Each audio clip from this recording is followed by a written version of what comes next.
Сяо Янь прорывается к 6-й звезде почтенного воина, а Гу Сюнер защищает его в небесной гробнице от клана Хунь. Двое экспертов на 8-й звезде почтенного воина. Хунья и Хуньли вступили в ожесточенную битву с Сюнер.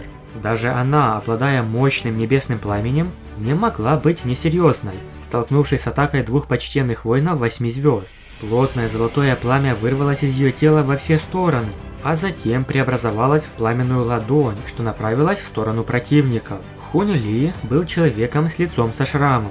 Гу Сюнер узнала его. Многие эксперты клана Гу погибли от его руки во время тайных операций между кланами, а раны на его теле оставлены теми людьми клана Гу, что пали от его руки. Сюнер не могла недооценивать врагов. Хунь Ли использовал тот же метод, что и люди зала душ. Огромное количество душ подчинялись его воле.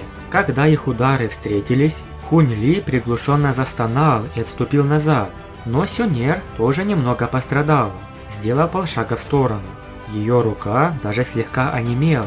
После обмена ударами Хунья почувствовал силу Сюнер. Он понял, что даже если объединиться с Хунь Ли, то лишь сможет сражаться с ней, но точно не победить. Поэтому они нацелились на Сяо Яня. Он сейчас совершает прорыв. Если он преуспеет, то проблем только прибавится. Когда он станет почтенным воином 6 звезд, можно представить, как сильно возрастет его боевая сила. Хунь Ли, не колеблясь, принял решение убить Сяо Яня, пока тот был уязвим. В этот момент Сюнер, почувствовав угрозу, мгновенно сорвалась с места. Она была в ярости, ведь если кто-то навредит Сяо Яню, небесная гробница в буквальном смысле станет им могилой. Но едва она начала двигаться, как ее атаковал Хунья, обрушив шквал черных цепей, каждая из которых могла смертельно ранить даже почтенного воина. Золотое пламя в ее теле вспыхнуло с ужасающе страшной энергией. Даже Хунья был вынужден признать, в прямом столкновении он бы уступил ей. Он бросил взгляд в сторону. Хунь Ли уже почти достиг валуна, на котором Сяо Янь прорывался на новый уровень. Увидев это, Сюнер охватила ярость. Она сформировала копье из золотого пламени и метнула его в Хунь Ли. Но тот даже не пытался увернуться. Он был готов к любым жертвам, лишь бы расправиться с Сяо Янем. Ситуация оказалась безнадежной. Сюнер побледнела от ужаса, видя, как все приближается к катастрофе. Ее душа словно дрогнула. Но в этот момент Сяо Янь вдруг открыл глаза. Его губы изогнулись в холодной ухмылке. Он резко направил правую руку на Хунь Ли на молниеносной скорости. Великая небесная ладонь созидания. Сила, собранная в его ударе, была настолько мощной, что Хунь Ли впервые ощутил настоящий страх. Страх перед смертью.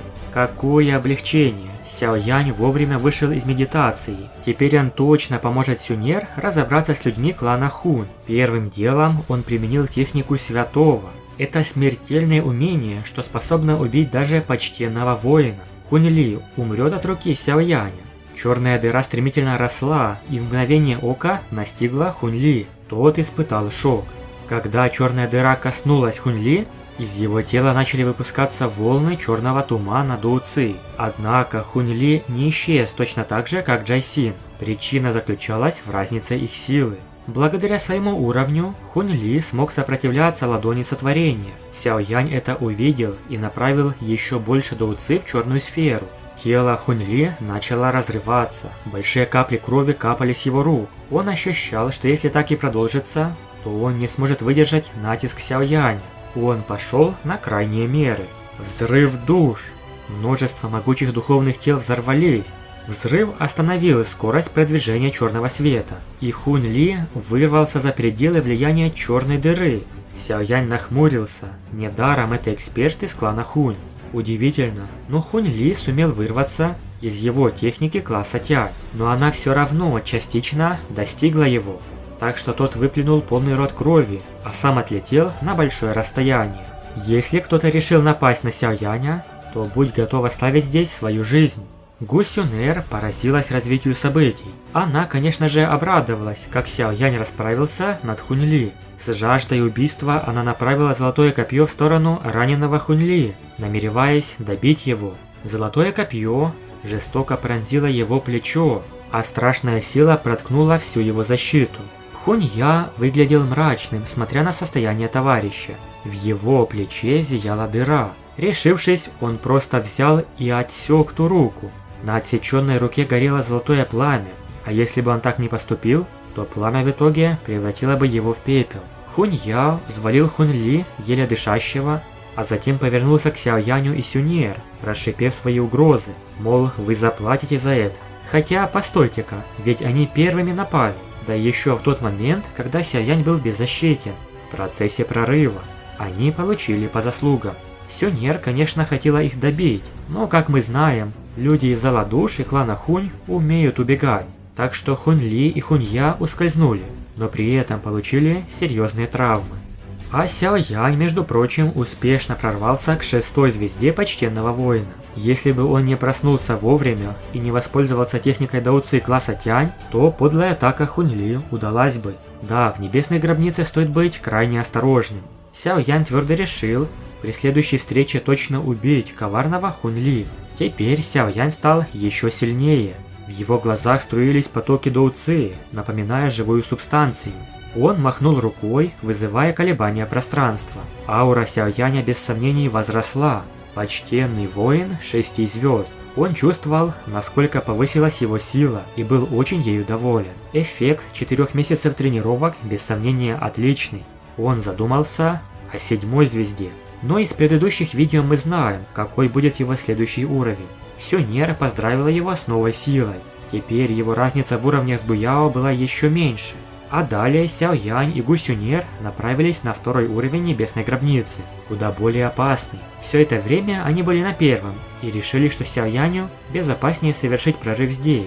Ведь на 2-м этаже были энергетические тела уровня почтенного воина вплоть до 8-9 звезды. Вот как описывается в новелле переход на 2-й этаж.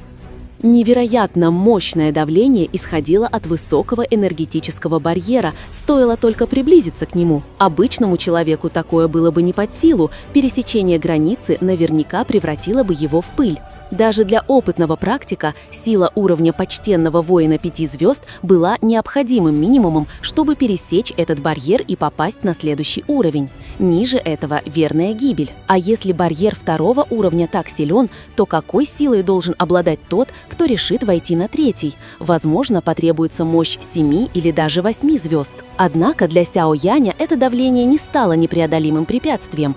Его уровень силы и уникальное пламя позволяли ему не только выдержать натиск, но и спокойно двигаться вперед. Вместе с Гу Сюнь-Эр он подошел ближе, протянул ей руку, и они пересекли энергетическую преграду. Большое спасибо за просмотр. Подписывайтесь на канал, ставьте лайк и всем пока.